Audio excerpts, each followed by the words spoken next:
Good morning, everyone, and welcome to Activities for People Living at Home with Dementia. We are proud to offer this series with funding from the Area Agency on Aging and the United Way of Tarrant County. These programs are recorded and are made available for viewing through a YouTube channel for future use. I am your host for today's activities, bringing to you today Peggy Spear from the Amon Carter Museum of American Art. Peggy is going to show us pictures of farm life. Could be paintings, could be photographs. We just don't know yet. So, Peggy, why don't you take us out to the farm? All right. Off we go. Thank you for that introduction, Martha. All right. So, it's one of those things. I assign these topics before I actually look in our collection. And sometimes there's a million images to choose from. And then sometimes it's one of those things where I should have researched before I picked the topic. This is one of those topics we actually had a ton of things on, a lot of photographs and works on paper, but almost nothing in terms of paintings, just a couple of ones that didn't even really speak to farm life. So we're gonna start with this little cute. And I say cute because it's 3 by 5 inches.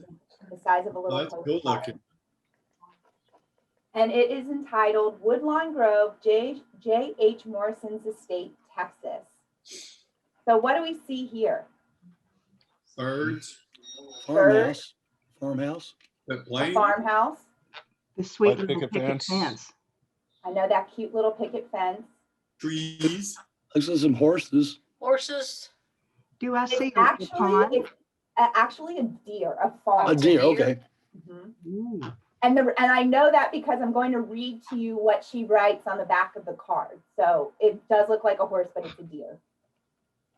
Do I see a pond or a lake or a stream? Mm-hmm. Water over here.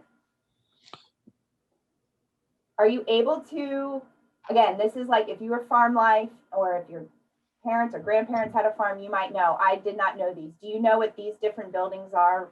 Is it a chicken coop? Say that again? Chicken coop. Chicken coop? No. One might One be would a be smokehouse. One would be a barn. One might be a smoker house. Smoker house is one of them right here. Yeah. This is the Yeah, there's- kitchen.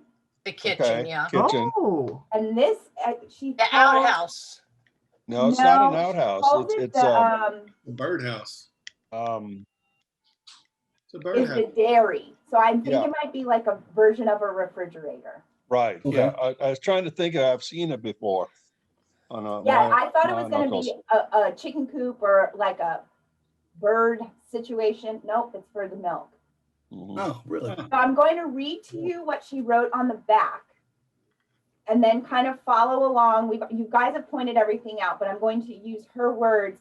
She was writing someone and she painted this on the front and then mailed it to a friend.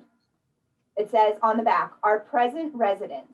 Window with slats across is our room. So if you look right here, that was her bedroom.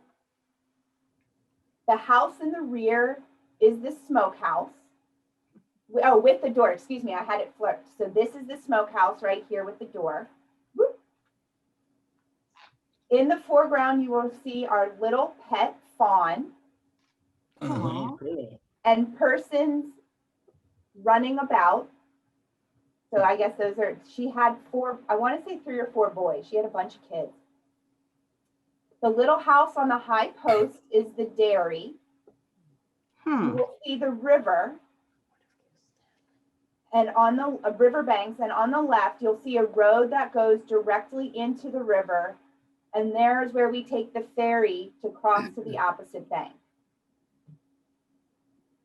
wow. So Painting. got everything they need right there. Yeah.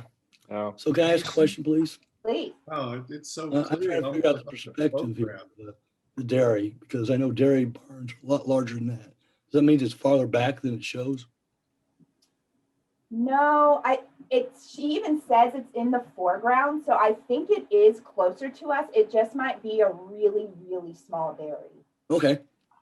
It's more of a holding area once they milk Okay. cows and separate the cream, to hold it there, and it's off the ground, just kind of airflow, keep it a little Oh, bit okay. cooler. Keep it a little bit cooler until they can actually take and use it. Okay, good. Cool. You have to remember, it's kind of like eggs. Milk really doesn't spoil as much when it's fresh as it does when it's been cooled down. Mm-hmm. That's true. It's like eggs don't spoil unless they're refrigerated. Yeah. Yeah. I remember I lived in Rome with a family for 6 months, and they would leave their eggs and all their cheese and butter on the counter. Yeah. And as a 19-year-old, I was very disturbed by that. And then after living there, I was like, oh, everything's so fresh. None of it ever went bad, and it tasted so good. But initially, I was very put off by that. You're So only put off of that because you're an American. yeah, I know. And we're told never, always refrigerate our eggs, never eat raw eggs, and that's really an American thing. Very American. Yeah, There's a massive amount of detail in that. it is. It's very, Isn't it beautiful. It's very amazing detailed. the amount of detail. It looks so cute and cozy that I want to live in this particular little house. It even almost passes a photograph. Yeah. Yeah, she was this Sarah Ann Lily Hardin was she came down to Texas.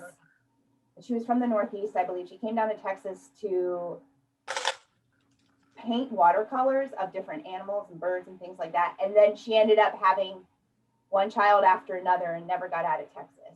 Made her Texan. And so this part of I want to say this estate is actually still standing. She's lived in a couple of places where you can physically go to the estate, or parts of the estate are still standing. But this is down in Seguin, Texas, by San Antonio. And it's right on what we're seeing is the Guadalupe River. That's where the house was. And it's a plantation style farmhouse. Relatives that live in Seguin. Say that again, David. I have relatives that live in Seguin. I know. Oh, really? Yeah. I wonder. Yeah, you'll have to next time you're in that area, see if there's a way you can look up this particular estate, the Morrison estate. But so yeah, so she was a painter and a very good painter, and she even wrote on the back of this, like we all think this is just the cutest drawing or the cutest painting of the cutest little farmhouse. And on the back of that card, she wrote, "Excuse the paper, I have no better for sketching." So that's better than anything I could do. So essentially, she made a postcard. Mm-hmm. Okay. So how big was it again, please? 3 inches by 5 inches. So this looks massive on your screen right now, but it would be like, Yeah, just like a regular note card. Yeah. Wow. Yeah, think of like almost like an index card. That's exactly what it is. Yeah. Oh my goodness. That's I beautiful. know. What's graphite paper? Graphite paper, it's a little toothier to hold. I think it's a little toothier so it can hold the graphite, which would be softer.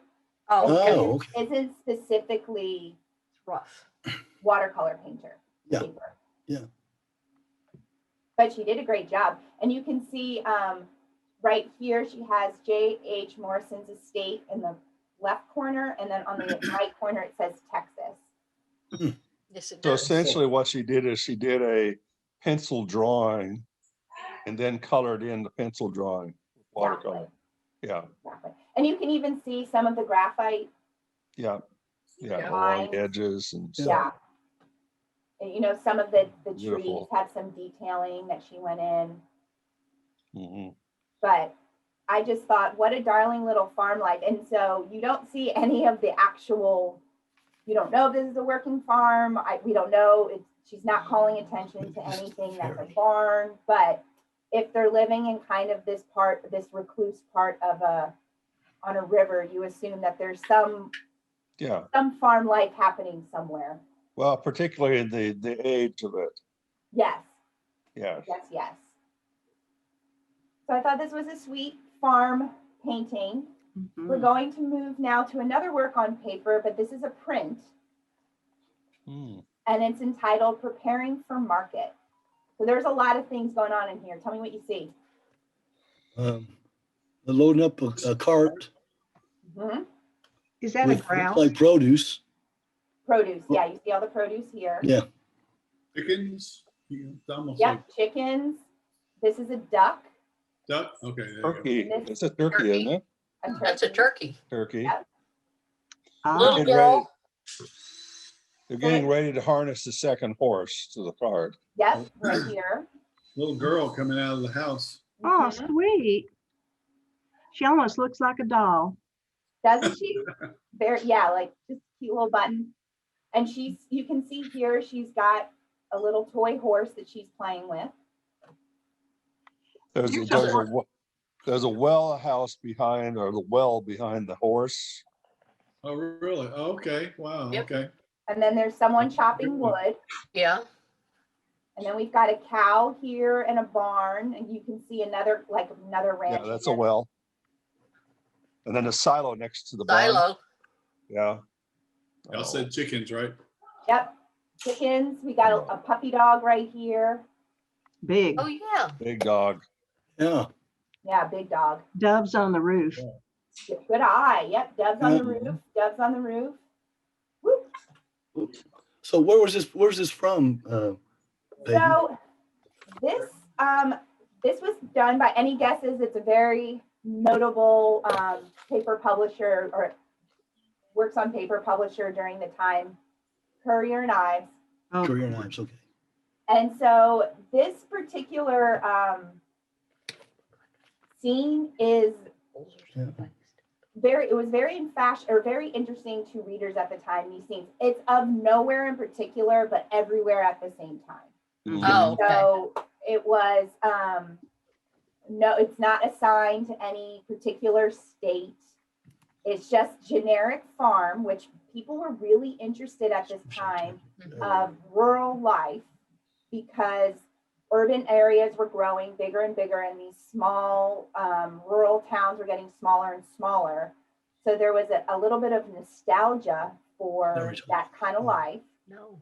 And then also you guys pointed out, there seems to be an abundance. They had a very happy crop that time. Everything is overflowing, and there's a variety of all these different types of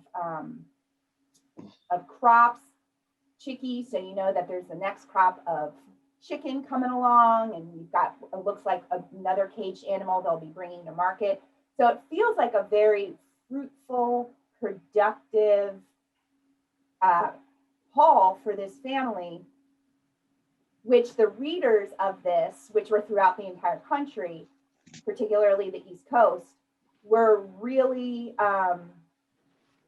wanting this type of happy imagery, because we're gearing up for World War II, and Civil War, and things are not great in the country right now. So Is this a painting or a photograph? this is a hand-drawn lithograph. Really? So he draws it, and then they put it on a lithographic stone, and then someone goes back in, a staff painter would go back in and paint it. Wow, because there's a massive amount of detail. Yeah. Yes.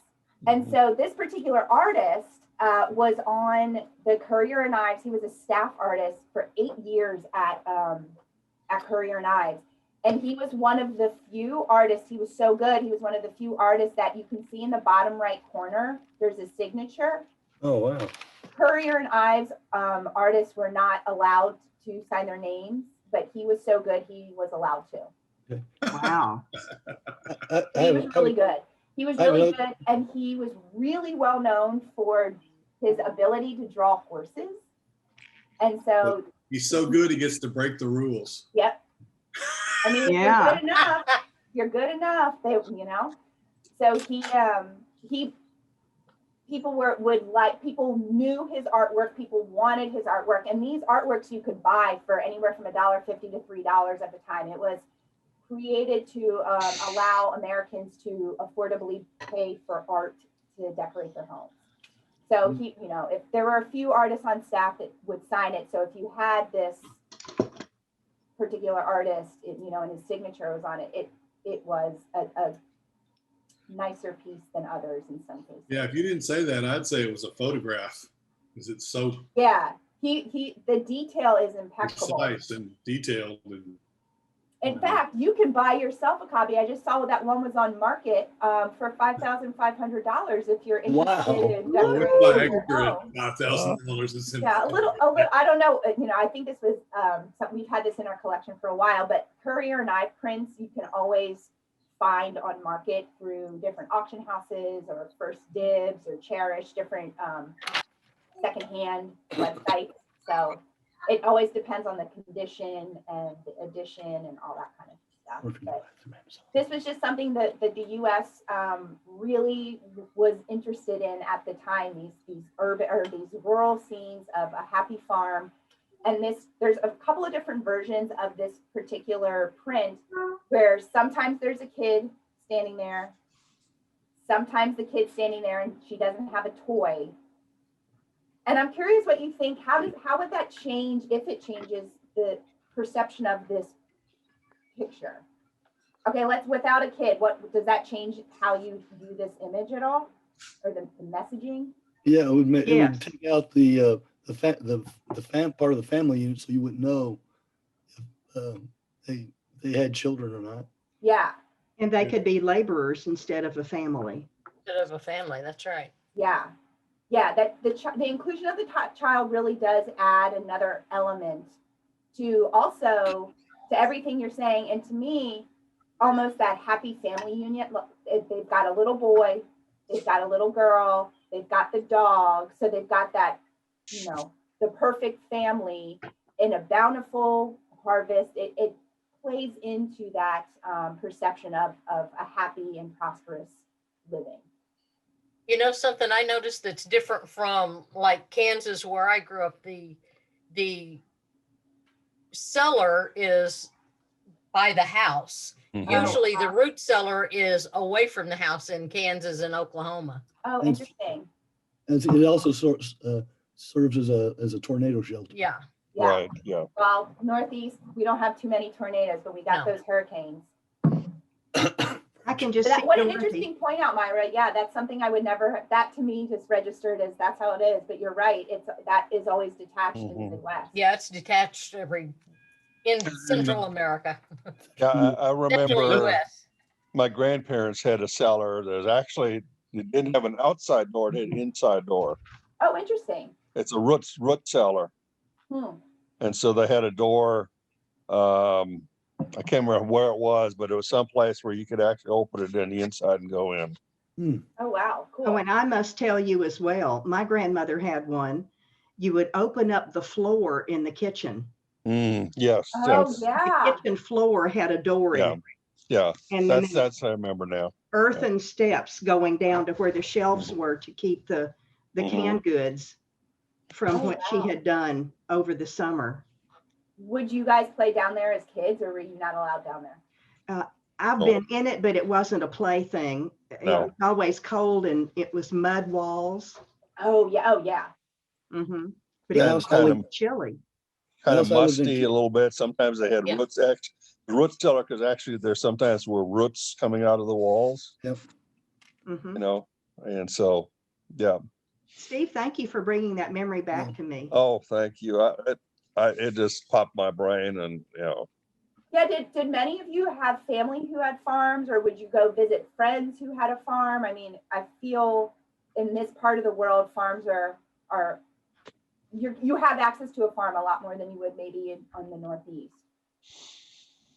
Well, he's handing her the basket like, here, woman, go clean these vegetables. Actually, I think she's actually handing it up to him. Because they're loading up. Oh, she's handing it to him? Yeah, Yeah. they're preparing for market, so she's the workhorse handing it all to him. She's getting her cardio and arm workout in that right now. That's funny. When my father retired, he had a little patch in the backyard. It was a city house, but he had to grow his little vegetables. And my mother said one year, "You're not having vegetables next year. I'm tired of cleaning and freezing." Yeah, do any of you have little vegetable gardens or little planters that you're growing at home? Any spices or I usually do, but I have not this year. I've not. not this year? No. Martha, what are you growing? Basil. Yeah, oh, that smells so good. Yeah, we've got basil and thyme, spearmint. Ooh, that grows like a weed, doesn't it? Yeah. Oh, what else do we have? Peppermint. Peppermint Ooh. Ooh. and Perfect for your ice curly cream. parsley. Parsley. Yeah. Parsley, that's a good one. Yeah, rosemary is really hard to grow in Texas if you put it in the ground. I learned that the hard way. Year after That's a year. pot plant. Yeah, this year we're growing tomatoes, which we have like 5 tomatoes on our sad plant right now. And we are like, every morning we go out and like all of us are just checking on this like little bulb of a tomato. We're like, we did it, family. Huzzah. We would not last on a farm for more than 10 minutes. You need to be careful with those tomatoes. The redder they get, the more the birds will take care of them for you. Okay, this is all good stuff to know. I have no idea. So when do you pick them? Right now they're still really green. When do you know when to pull them? When they're kind of between orange and yellow a little bit. Okay. Mhm. See, takes a village. Thank you. All right, we have a couple more. Now we've got a photograph. Very different family farm vibes than the last one. Can you tell me what you see here? The bag family. Cotton pickers. Cotton pickers. fields. Yep, cotton Yeah. field. Cotton pickers in Comanche County, Oklahoma. So what do you feel happy? Do you feel sad? Do you feel anything? Does this feel very straightforward? Can you pick up on anything? What hits you first when you look at this? Well, it looks like they have the whole family involved in it. Yep. It looks very work. Hard work. Hard work. Work, Yeah. yeah. What makes you get that impression? The face expression, like, Yeah. The Yeah. little girl won't even look up. Mhm. That's true. Her name is Dovey. She's 5 years old, and she could pick 15 pounds of cotton in her day. Oh. And her mom said about her, she just works for pleasure, but spells just Jess. So she must have had a twang when she spoke, because this was a quote. Just works for the pleasure. Erdl is another son. So there are 5 kids. This is a married couple. The father, the mother, and then their 5 children. And they lived on the farm, and they rented the farm, part of their farm. It was all sharecropping. Yeah. And their rent was 1/4 of their cotton pickings, and then they paid the rest in cash. Mhm. And so here there are the 5 kids. Debbie was the little girl. She's 5, and the rest are all boys. And we've got Erdl. He was 6, and he could pick 20 pounds of cotton in a day. We've wow. got Bonnie, who was 10, and he could pick 50 pounds of cotton in a day. And then there's Edward and Otis, and they were 11 and 12, and they could both pick 75 pounds of cotton in a day. Wow. And it would take their family about 4 days to pick a bale. Woo! Hmm. My goodness. And that was always a prize, is to turn in the first bale of the year. Really? Yes. Yeah. Yes. My grandmother was in the paper once holding a little cotton bowl, and it was because she and her people had picked the first bale and taken it to be bound. The first Sometimes bale of the season. Oh, how Sometimes cool. that was the highest paying. They paid the highest amount because of the first bale, because it was the best. Oh, interesting. Okay. Yeah. Yeah, there's a lot of cotton farming in this part of the world. Has anyone cotton picked before or gone? No. You did, Martha. Is it work? I mean, I'm sure it's work, but is it hard work? Yes. The Yes. bowls are pointy. Yes. Hi, You go to Steve. get. Bye. there's We'll see you cotton in the tomorrow. middle. Bye, Steve. Bye. Hi, Steve. When the bowl pops open and the cotton comes out, Mhm. the bowl part is spiky, Yeah. It's tried. and when you grab in to get it, it'll get your fingers. and these little hands don't have gloves on it. Exactly. I picked a nickel's worth once, and that was all I wanted to do. I've driven by plenty of cotton farms. I have no intention of ever trying to pick it. My husband grew up in Lubbock, which from what I've been told, there's a lot of cotton farming out there. And so for our wedding, because we got married in Baltimore, I'm from Baltimore. For our wedding, he and all of his groommen wore cotton wool as their boutonniere on their lapel, as like a little nod to Lubbock. Oh. And I said, well, did you cotton pick as a kid? He goes, no, I was not cut out for that life. I said, oh. Okay. Yeah, you have to stoop over and get everything. Mhm. Yeah.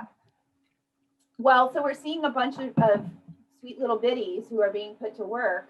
And they would take time, they would pull their kids out of school to do this work. And so this picture, there are a bunch of pictures of this particular family, but they would be pulled out of school for anywhere from 2 to 4 or 6 weeks at a time to get that crop, because it was all hands on deck to get that money for their family. And these are pictures that were all used though, and we've looked at pictures from Hein before. His mission was to really make the government aware of how awful child labor is. And so this was another case of, the kids are pulled from school. This 5-year-old is doing this much work in a day, pounds and pounds of cotton. So the Library of Congress has all these different portfolios and images that were used for the National Child Labor Committee to put laws in place for the child protection. And so these are pictures that fought for those laws to be signed. Cool. Wow. In my grandmother's town, the children would start school July 15th, Mm-hmm. and they would go for 6 weeks. And then when we would start school in our regular towns, they would be taken out of school to do cotton picking and then sent back. So they would have a quarter and then cotton picking and then the other 3 quarters. Oh, how interesting. Yeah, we always thought it was weird that my cousins had to go to school in July, and they told us never to make fun of them because they were earning their keep. Oh, how funny. Gosh, yeah. Well, now that's not the case, but I think school is changing. Some places are doing the 3 months on, 2 months off, or 6 weeks off. So, but not related to farm. But that makes sense that it would all then related to farm life. Yes. All right, well, we've got one more photographer, a couple more pictures. And these are just, this particular photographer, I could find almost nothing about him, just that we have a lot of pictures in our collection from him, and he has a lot of pictures in the Missouri Historical Society documenting farm life in Missouri. So we've got a picture of cattle ranching here, of wheat collection, and we've got other ones of him doing killing swine, branding animals, collecting eggs, cutting corn. So there's a lot happening in Missouri when it comes to farm life. I'm sure Myra knows, even in Kansas, one state over. All sorts of farming is happening in the state. It looks like hay. And you can see there's a person here who's very, very faint. Oh, yeah. Wow. But cattle farming, does anyone buy a cow at the start of a season and then that's their cow for their family? My grandparents did. They did? They worked for Caterpillar in Decatur, Illinois. In the summertime or in the spring, they'd have cattle that they breed all through the summer. Actually, it's the other way around. They buy the cattle in the fall, and they breed during the winter time. Okay. Then they'd round them all up. It's kind of funny. They didn't have any real farm equipment, so they line all their cars up to make sort of a gate or a fence in there to get into so they get in the trailer. Every year somebody's car got trashed because the cow jumped. What a story. What a story. Yeah. Yeah, it's like, who needs a new car next year? Right. Farmers don't get new cars. Farmers don't need new cars. I'm seeing something in this picture I've never seen before, and that's a ladder up to the top of the barn. Isn't that funny? I don't know. What would you be doing on there? Well, I can't imagine. well, they've got the thing that they pull down and bring the bales of hay up. The pulley, you've got to get up to the pulley to hook it on the top, and then the rope drops down to the ground and they can pull it up, and somebody's standing in the top of the barn and they pull it in. Yeah, so that's probably something they don't use very often, but. Well, that was when a it's hay the mow. transport of hay, Myra. Yeah. Oh Yeah. wow. Yeah, I noticed that too, and I was thinking like, I bet kids had their heck of a good time climbing that when it was not being used for whatever it was being used for. Yes. Yes. No, because it was tin roof usually. Yeah. Oh. So now it's like fire if you have to crawl up there to do anything. Ooh. Well Yeah, put, we've got our Myra. cattle here, and then we've got our wheat collecting. Hey. Has anyone been on a tractor or anything like that when it's been reaping? Oh yeah. Yes. Yeah. How fun! Would you drive the tractor, Myra? Were you like Yes. managing? I know. I rode a tractor with my grandfather, and it's kind of funny because when we were plowing the fields, his plow was a little bit warped, so he'd have my brother and I stand on the back of the plow, which was basically blades of steel cutting through the dirt, but our weight helped keep the plow in the ground. From bouncing Oh, or my. anything? Yeah. Talk about child labor. Child labor. Yeah. Yeah. That's one of those things that like you don't think about it when you're doing it, and then later you're like, oh, that could I have had been great fun. I thought it was great fun. Uh-huh. Does that say deering? Yes. I'm assuming that's a company, but I'm not familiar with that Okay. company. What is deering? Yeah, I think that's what it is. Okay. But yeah, so you can see he's already collected some, and with his, it looks like there are about 3 horses pulling the tractor. So those are what we got today with our farm life. This was a fun conversation. It sounds like everybody's had some fun memories of being on farms, whether it was their own or their friends or whatever. So next week we are doing, Martha, do you know? High contrast. High contrast, which is all black and white. Hi. We've got a ton of black and white photography, works on paper, even some paintings in our collection. So we're going to look at some black and white artwork next week. Would you like to give a plug to tomorrow? Oh yeah, thank you. Tomorrow, Don and Myra and Martha have signed up, but we still have openings, and there's a couple other people who I don't know who have signed up.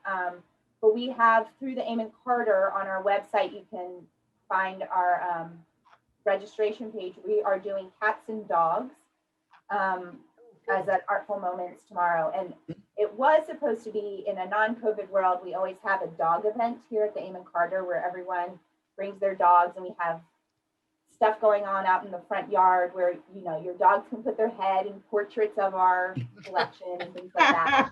It's so silly, but it's really, and then we have a screening of a dog movie so you can picnic and bring your dogs. But we're not doing that this year because of dang COVID. So Yeah. that's why we're doing cats and dogs, but we'll still enjoy cats and dogs in our collection in a different way.